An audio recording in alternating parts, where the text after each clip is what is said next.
يا أيها الذين آمنوا إذا لقيتم فئة فاثبتوا واذكروا الله كثيرا لعلكم تفلحون۔ ایمان والو، جب تمہارا مخالف فوج سے مقابلہ ہو تو ثابت قدم رہو اور اللہ کا بکثرت ذکر کرو تاکہ تم کامیاب ہو۔ کل کے بیان میں بھی جنگ بدر کا ذکر چل رہا تھا ساتھ ساتھ۔ اب اگلی آیت میں سورۃ الانفال کی آیت نمبر 45، اے ایمان والو، جب تمہارا مخالف فوج سے مقابلہ ہو میدان جنگ میں تو اس وقت ثابت قدم رہو، پہلی بات، اور اس حالت میں بھی اللہ کا ذکر کرتے رہو تاکہ تم کامیاب ہو جاؤ۔ امام ابو بکر عبد الرزاق بن حمام صنعانی وہ روایت کرتی ہیں کہ یحییٰ بن ابی کثیر بیان کرتے ہیں کہ نبی پاک صلی اللہ علیہ وسلم نے فرمایا، پہلی بات تو یہ کہ یعنی دشمن سے مقابلے کی تمنا نہ کرو، کیونکہ تم نہیں جانتے، ہو سکتا کہ تم ان کی وجہ سے کسی مصیبت میں مبتلا ہو جاؤ، کسی مصیبت میں مبتلا کر دیے جاؤ۔ اللہ تعالیٰ سے عافیت کا سوال کرو۔ یہ تو ایک کیفیت، لیکن یعنی کہ کہنے کا مقصد ہے کہ اگر وہ اب جب وہ اشتعال انگیز گیت گاتے ہوئے، گانے بجاتے ہوئے، چلاتے ہوئے آ جائیں دشمن جن سے، تو پھر اب تم زمین کو لازم پکڑ لو۔ پہلے تو نبی پاک صلی اللہ علیہ وسلم نے فرمایا کہ تم دشمن سے مقابلے کی تمنا نہ کرو، کیونکہ تم نہیں جانتے کہ ہو سکتا ہے تم ان کی وجہ سے کسی مصیبت میں مبتلا ہو جاؤ۔ اللہ سے عافیت کا سوال کرو، لیکن اگر وہ اشتعال انگیز حرکتیں کرتے ہوئے یعنی گیت وغیرہ گاتے ہوئے چلاتے ہوئے آئیں تو پھر اب تم زمین کو لازم پکڑ لو اور زمین پر بیٹھ جانا اور پھر یہ دعا کرنا کہ اے اللہ، ہمارے اور ان کے رب، ہماری پیشانیاں اور ان کی پیشانیاں تیرے ہاتھ میں دونوں کی، اور تو ہی ان کو قتل کرے گا، تو ہی ان کو قتل کرے گا۔ اور جب وہ یعنی دشمن تمہارے قریب پہنچ جائیں تو پھر تم ان پر حملہ کر دو، پھر ان پر حملہ کر دینا۔ اور یہ یاد رکھنا، جنت تلواروں کے سائے میں، جنت تلواروں کے سائے میں۔ جنتی جوانوں کے سردار امام علی مقام امام حسین یاد آ گئے۔ حضور نے کیا فرمایا؟ جنت تلواروں کے سائے میں۔ خیر، امام طبرانی روایت کرتے ہیں کہ حضرت ابو ایوب خالد بن زید رضی اللہ تعالیٰ عنہ بیان کرتے ہیں، اللہ کے رسول نے فرمایا، جو شخص دشمن سے مقابلے میں صابر رہا یہاں تک کہ وہ شہید کر دیا گیا یا اس نے کسی دشمن کو قتل کیا، بھلے وہ خود شہید ہو گیا، بھلے اس نے کسی کو قتل کر دیا میدان جنگ میں، تو نبی پاک صلی اللہ علیہ وسلم نے فرمایا وہ شخص قبر کے فتنے میں مبتلا نہیں ہوگا، قبر کے فتنے میں مبتلا نہیں ہوگا۔ تفسیر امام ابن ابی حاتم کے اندر ہے کہ کعب احبار جو ہیں وہ بیان کرتی ہیں کہ اللہ تعالیٰ کو قرآن کی تلاوت، کیوں؟ اس کا کلام ہے، اور یہ بھی مجلس قرآن ہے جہاں پر اللہ کا کلام بیان ہو رہا ہے۔ اچھا، فرماتے اللہ تعالیٰ کو قرآن کی تلاوت کرنے اور ذکر کرنے سے زیادہ کوئی چیز پسند نہیں ہے۔ ذکر اللہ کا ایک ایسی چیز ہے جو اللہ کو بہت پسند ہے، تو قرآن کی تلاوت کرنے اور ذکر کرنے سے زیادہ کوئی چیز پسند نہیں ہے اللہ کو، دو چیزیں، قرآن کی تلاوت اور اللہ کا ذکر، ان دو چیزوں سے زیادہ اللہ کو کوئی اور چیز پسند نہیں ہے، سب سے زیادہ کوئی چیز پسند نہیں، ان سے زیادہ، یعنی زیادہ یہ دو چیزیں پسند ہیں، باقی پھر درجہ بدرجہ جو بھی چیزیں ہیں۔ اگر یہ بات نہ ہوتی تو اللہ تعالیٰ لوگوں کو نماز پڑھنے اور پھر قتال کرنے کا حکم نہ دیتا۔ کیا تم نہیں دیکھتے، وہ فرماتی ہیں کہ قتال کے وقت بھی عین بحالت جنگ بھی، یعنی کہ ذکر کرنے کا حکم دیا گیا ہے، اور وہ یہی آیت ہے جو میں نے آپ کے سامنے بھی تلاوت کی، یا ایھا الذین آمنوا اذا لقیتم فئۃ فاثبتوا واذکروا اللہ کثیرا لعلکم تفلحون۔ اے ایمان والو، جب تمہارا مخالف فوج سے مقابلہ ہو تو ثابت قدم رہو اور اللہ کا بکثرت ذکر کرو تاکہ تم کامیاب ہو جاؤ۔ عین حالت جنگ میں بھی اللہ کے ذکر کو نہ چھوڑنا، اس وقت بھی اللہ کو یاد رکھنا، اللہ کا ذکر کرنا۔ امام فخر الدین رازی، آپ نے لکھا ہے کہ دوران جنگ دل سے اللہ کو یاد کرنا چاہیے، دوران جنگ بھی دل سے اللہ کو یاد کرنا چاہیے اور زبان سے اللہ کا ذکر کرنا چاہیے۔ حضرت ابن عباس رضی اللہ تعالیٰ عنہما نے فرمایا کہ اللہ تعالیٰ نے اپنے اولیاء کو انتہائی شدید حالت میں بھی ذکر کرنے کا حکم دیا ہے، اور اس بات میں یہ تنبیہ ہے کہ انسان کے لیے یہ جائز نہیں ہے کہ وہ کسی وقت بھی اس کا دل اور اس کی زبان اللہ کے ذکر سے خالی رہے۔ اور یہ جو حدیث میں نے آپ کو سنائی، یہ جو بات کے کعب احبار بیان کرتے ہیں کہ اللہ کو قرآن کی تلاوت کرنے اور ذکر کرنے سے زیادہ کوئی چیز پسند نہیں ہے، ذکر کرنے سے زیادہ۔ تو اصل تنبیہ یہ ہے کہ انسان کے لیے یہ جائز نہیں ہے کہ کسی بھی وقت اس کا دل اور اس کی زبان اللہ کے ذکر سے خالی رہے۔ اگر ایک شخص مغرب سے مشرق تک اپنے اموال کی سخاوت کری، ایک بندہ ہے جو مشرق سے مغرب تک اپنے مال کی سخاوت کرے، اور دوسرا شخص مشرق سے مغرب تک تلوار سے جہاد کرتا جائے، ایک بندہ وہ ہے جو وہ نارتھ ٹو ساؤتھ اپنے مال کی سخاوت کرے، اتنی سخاوت روئے زمین پر سخاوت کرے، اور دوسرا شخص مشرق سے مغرب تک تلوار سے جہاد کرتا جائے،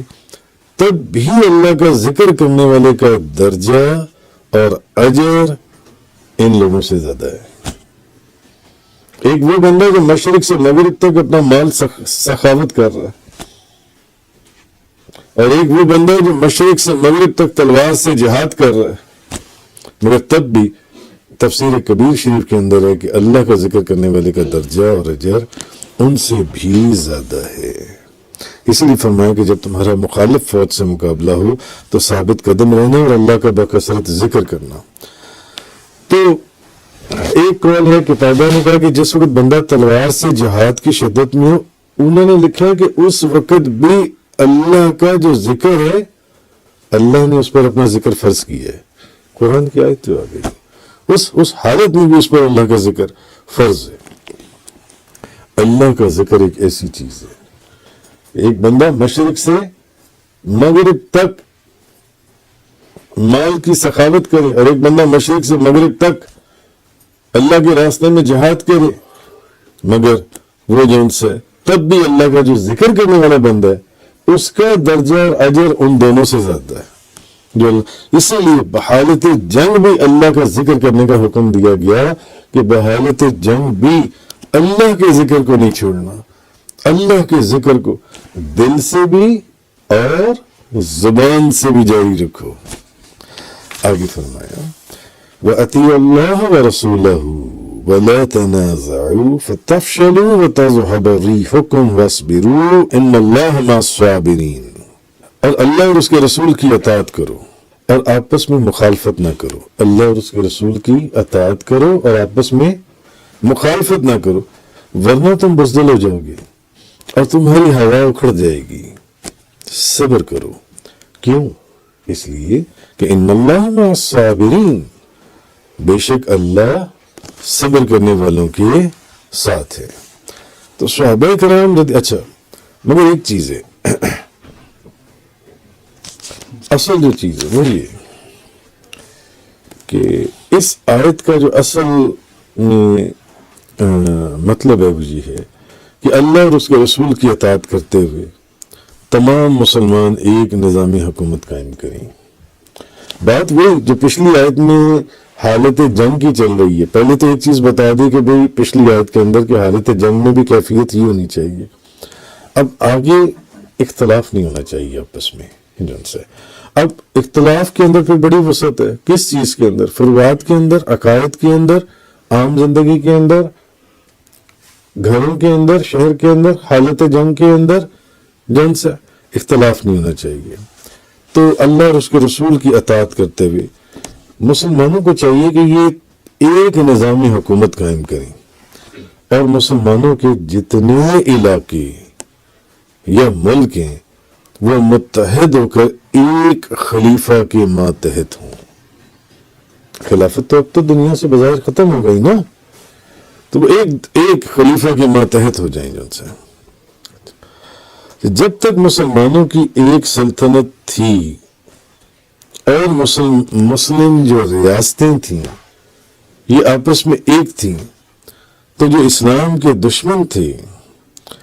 ان کو مسلمان ملکوں کے پر حملہ کرنے کی جرت یا حوصلہ نہیں پڑتا تھا۔ لیکن جب مسلمانوں کا اتحاد دنیا میں ٹوٹ گیا، آپ نے دیکھا ہی ہے، ٹوٹ گیا اور خلافت اسلامیہ چھوٹی چھوٹی ریاستوں اور علاقوں میں تقسیم ہو گئی، تبدیل ہو گئی،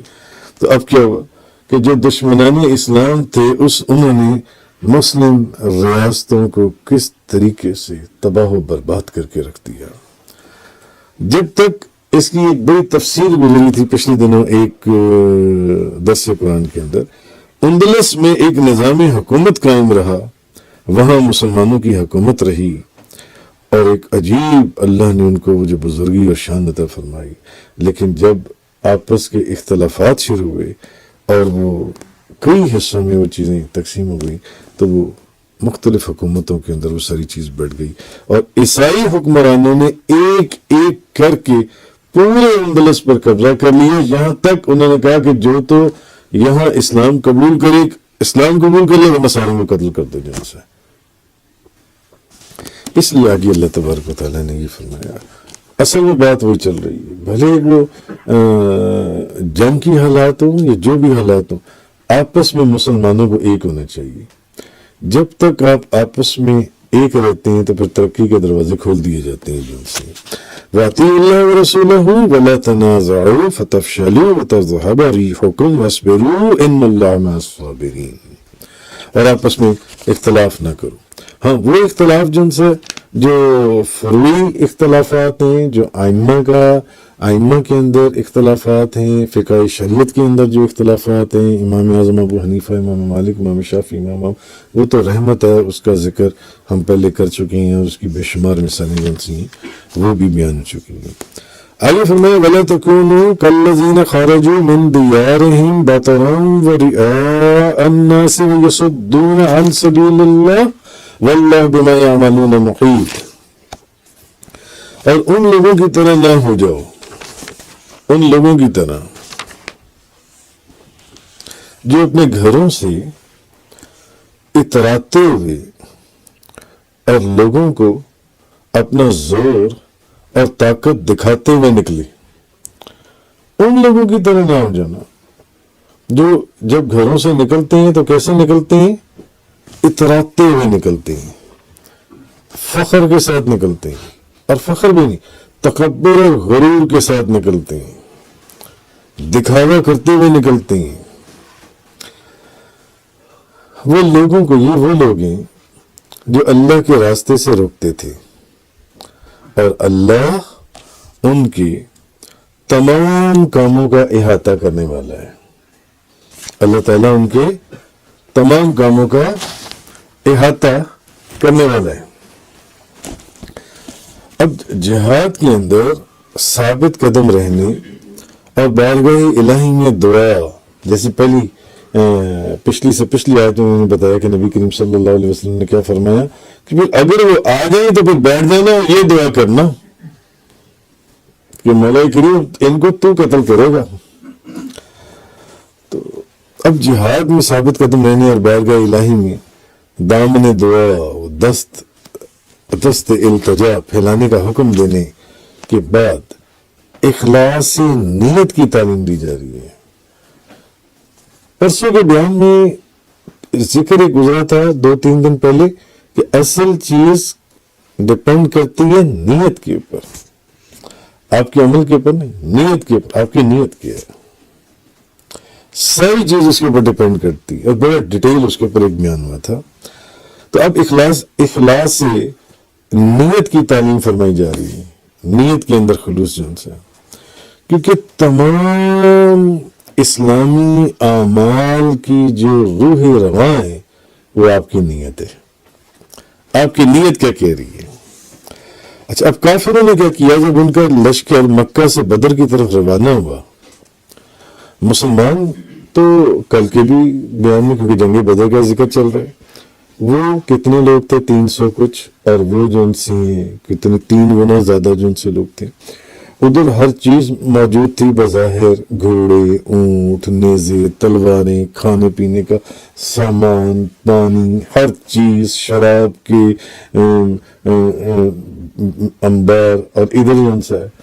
ادھر نہ کھانے پینے کی چیزیں تھیں، نہ تلواریں تھیں، نہ نیزے تھے، نہ زرہیں تھیں، نہ گھوڑے تھے، نہ اونٹ تھے، ایک دو جو نہ ہونے کے برابر تھا جن سے۔ اچھا، اب ان کے ہمراہ ایسی خوبصورت دوشیزائیں اور عورتیں تھیں ابو جہل وغیرہ کے ساتھ، جو اس وقت میں ناچنے اور بجانے میں اپنا جواب نہیں رکھتی تھیں۔ مشہور و معروف دوشیزائیں اور عورتیں اور خوبصورت عورتیں، اور شراب کے بھرے ہوئے مٹکے تھے ان کے ساتھ۔ جگہ جگہ اب وہ یہ محفلیں جو بزم میں ناچ گانے کی اس کو سجاتے ہوئے آتے تھے جگہ جگہ جن سے، تو جس میں وہ شراب چلتی اور ناچ وہ ہوتا اور گانے ہوتے۔ تو ابو جہل کو کسی نے مشورہ دیا کہ جنگ جو ہے نا اس کا ارادہ ترک کر دو، گو کہ اس میں قتل کر دیا گیا تھا جن سے۔ تو اس نے جواب دیا، اس نے کہا، قرطبی شریف کے اندر ہے کہ بخدا کہ اس نے کہا میں محمد صلی اللہ علیہ وسلم میں ان سے لڑے بغیر ہرگز واپس نہیں جاؤں گا۔ اس کو مشورہ دیا گیا۔ اتنا تکبر اور غرور، ایک طرف عاجزی اور انکساری اور اللہ کی وحدانیت پر ایمان اور اللہ کے رسول کے اوپر یقین اور سجدے اور رکوع اور قیام اور اللہ کا ذکر اور تسبیح، جس کا پیچھے ذکر بھی گزرا آیات کے اندر، اور دوسری طرف ڈھول بج رہا ہے۔ اور اپنے وقت کی روایات میں کہ جو خوبصورت ترین عورتیں تھیں اور ناچ اور گانے میں جن کا کوئی جواب نہیں تھا عرب کے اندر، وہ عورتیں یہ اس جنگ کے اندر اپنے ساتھ لے کر آئی تھی، اور شراب کے انبار میں سے۔ اس نے کہا بخدا میں محمد سے لڑے بغیر ہرگز واپس نہیں جاؤں گا، اور نہ یہ لوگ واپس جائیں گے، یہاں تک کہ ہم میدان بدر میں پہنچیں گے، اور پھر وہاں پر بھی شراب کا دور چلے گا، اور اونٹ ذبح کیے جائیں گے، اور رقص اور سرور کی محفل سجے گی وہاں پر، اور سارے عرب کے دلوں کے اندر قیامت تک ہمارا روب بیٹھ جائے گا۔ یہ اس کا وہ تکبر اور غرور تھا، یہ اس کا وہ تکبر اور غرور تھا جس کا ذکر کل کی آیات میں، کل کے بیان میں گزرا تھا کہ وہ جو ان کے جتنے بڑے جنگجو اور کفار کے سردار تھے وہ سارے مارے گئے جن سے اس کے اندر۔ اس نے کہا سالین بدت قیامت تک کے لیے یہ ہمارا روپ جم جائے گا دنیا کے اندر جن سے۔ تو خیر مفسرین نے فرمایا کہ آج بھی کفر کا لشکر جدھر بھی رخ کرتا ہے وہاں پر ایک طوفان بدتمیزی جن سے وہ مچا دیا جاتا ہے، جن سے جو عصمت و ناموس، انسانی شرف، بلند اخلاقی قدروں کو تنکوں کی طرح بہا دیا جاتا ہے جن سے۔ اور مصر کے بحوالہ المصری، یہ مصر کے ایک رسالے کے اندر 28 مارچ 54 کی یہ خبر کہ دوسری جنگ عظیم کے دوران جو امریکی فوج، صرف امریکی فوج جو اپنے ملک برطانیہ میں اقامت گزیں وہاں پر رہیں، صرف ایک فوج، امریکی فوج برطانیہ کے اندر رہی جنسی ہے، ان کی عیاشیوں کی وجہ سے خود امریکی اخباروں کے اندازے کے مطابق صرف اس جنگ کے اندر ان کے 70,000 حرام کے بچے پیدا ہوئے۔ یہی کام جنگ بدر کے اندر کون کر رہا تھا؟ ابو جہل اور اس کے ساتھی۔ تو یہ چیز اب اس آیت کریمہ کے اندر اصل میں جنسی ہے وہ فرمائی گئی ہے۔ اور ان لوگوں کی طرح نہ ہو جاؤ جو اپنے گھروں میں اتراتے ہوئے اور لوگوں کو اپنا زور اور طاقت دکھاتے ہوئے نکلے۔ وہ لوگوں کو اللہ کے راستے سے روکتے تھے اور اللہ ان کے تمام کاموں کا احاطہ کرنے والا ہے۔ یعنی خلاصہ یہ ہے کہ اللہ تعالیٰ نے مسلمانوں کو یہ حکم دیا کہ وہ دشمن سے مقابلے کے وقت ثابت قدم رہیں اور دوران قتال اللہ تعالیٰ کے ذکر میں مشغول رہیں، جو پچھلے سے پچھلی آیت میں گزرا۔ اس حالت جنگ میں بھی، حالت جنگ میں جب تلوار چل رہی ہو اور خون بہہ رہا ہو اور گردنیں کٹ رہی ہوں، اس وقت بھی دل میں اللہ کی یاد اور زبان پر اللہ کا ذکر چل رہا ہو، جاری ہو جن سے۔ اور ان کو اس بات سے منع کیا کہ دشمن سے ان کے لڑنے کا جو مقصد ہے وہ یہ نہ ہو کہ اپنا زور اور طاقت کو دکھایا جائے، نہیں، بلکہ صرف اللہ کے احکام پر عمل اور اس کی رضا جوئی اور خوشنودی ہونی چاہیے۔ مسلمان کی شان یہ ہے۔ تو اسلام کے تمام احکام کا اصل جو حاصل یہ ہے کہ انسان مخلوق میں اصل چیز بتائی جا رہی ہے کہ ہاتھ کا آرول تو دل یارول، جو حضرت خواجہ خواجگان بہاؤالدین نقشبند رضی اللہ تعالیٰ عنہ، ان کا جو فرمانے کہ انسان مخلوق میں مشغول رہ کر بھی اللہ کے احکام پر اللہ کے ذکر کو جاری رکھے، تکبر اور غرور نہ کرے۔ ان کے تکبر اور غرور کا حال کیا ہوا؟ قیامت تک کے لیے جڑ سے اکھاڑ دیے گئے، نیست و نابود کر دیے گئے۔ جو اتنے تکبر اور غرور سے آ رہے تھے، کس ذلت کے ساتھ ان کے لاشیں پڑے ہوئے تھے، اور اگلے دن اس کنویں کے اندر پھینک دیے گئے ان کے لاشیں جن سے۔ اس کے بعد فرمایا کہ اللہ ان کے تمام کاموں کا احاطہ کرنے والا ہے۔ اصل میں بتانا یا تنبیہ کرنا یہ مقصود ہے کہ بعض وقت انسان یہ ظاہر کرتا ہے اپنے عمل سے کہ اس کا یہ جو کام ہے یہ اللہ کی رضا اور اس کی اخلاص کے لیے کر رہا ہے، اور بڑے لوگ ہیں ایسے دنیا میں جو شو آف یہ کرتے ہیں کہ جیسے وہ بڑے پرہیزگار متقی ہیں، جو کچھ کرتے ہیں اللہ اور اس کے رسول کے لیے کرتے ہیں، جبکہ حقیقت میں ایسا نہیں ہے۔ اللہ تعالیٰ اصل میں بتا یہ رہا ہے کہ وہ تمہاری دلوں کے حال سے بھی واقف ہے، اسے علم ہے کہ تم کون سا کام حقیقت میں اللہ کے لیے کرتے ہو اور کون سا کام حقیقت میں تم دکھاوے کے لیے کرتے ہو، اس لیے یہاں ایسا مت کرو۔